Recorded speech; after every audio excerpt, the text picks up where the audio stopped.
వద్దు జనని, వద్దు. నా మాట విను. సమయం లేదు జనని, త్వరగా ఇవ్వు. మోసపోకు, నేను చెప్పేది అర్థం చేసుకో. నా మాట విను.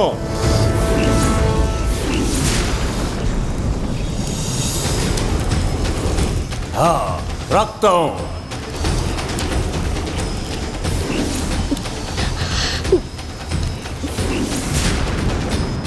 జనని, ఇంకా సమయం మించిపోలేదు.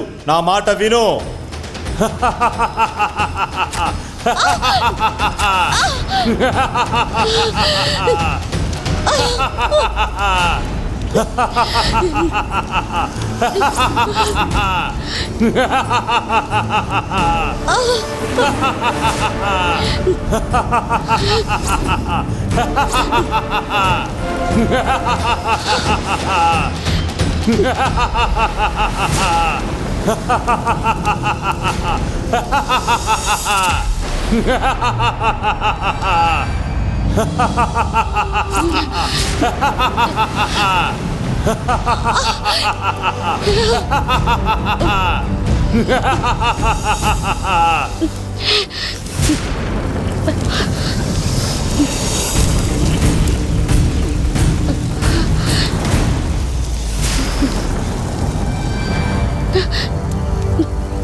మీ వల్ల నాకెంతో మేలు జరిగింది.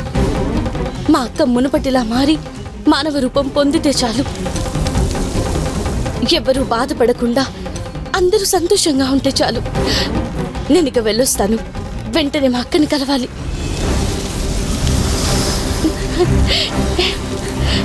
జనని ఆగో.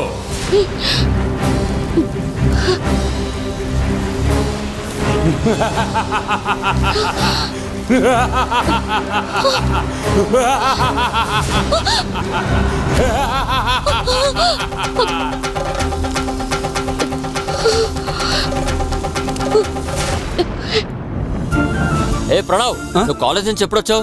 ఇప్పుడే వచ్చాను. ఈ క్యారెట్ ఎందుకురా? అది నేను వస్తుంటే ఇంటి ముందు చిలుక్ కనిపించింది. పాపం ఆకలితో ఉన్నట్టుంది, అందుకే ఈ క్యారెట్ తీసుకెళ్తున్నాను. అది నీకు కనిపించిందా? ఆ. అది మరింటికి కూడా వచ్చేళ్ళిందిరా. బాగా శబ్దం చేస్తుంది, అటు ఇటు తిరుగుతోంది. మీ అమ్మ దాన్ని బెదరగొడి తరిమేసిందిరా.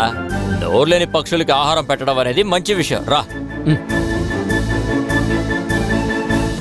Hello Pranav. Hi madam. College నుంచి ఎప్పుడొచ్చావు? నేను కాలేజీకి లీవ్ పెట్టాను. కాలేజ్లో ఏవైనా అప్డేట్స్ ఉన్నాయా? నో మేడం, ఏం లేవు. ఏంటి క్యారెట్ తీసుకొచ్చావు? ఒక చిలుక కనిపించింది, ఆకలితో ఉన్నట్టుంది, క్యారెట్ పెడదామని.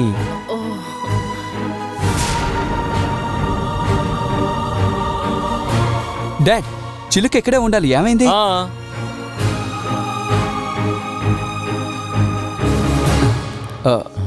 ఏమైంది? ఎట్టెళ్ళింది? ఇంట్లోపల కూడా వచ్చింది ప్రణవ్.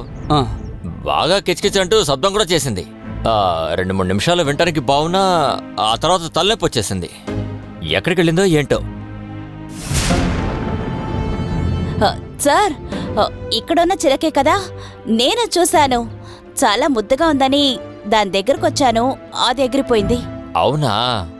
పాపం, ఎక్కడి నుంచి తప్పించుకొచ్చిందో ఏంటో.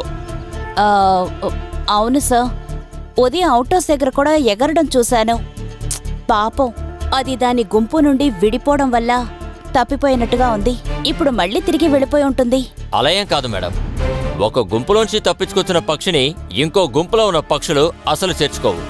అది పక్షుల నైజం.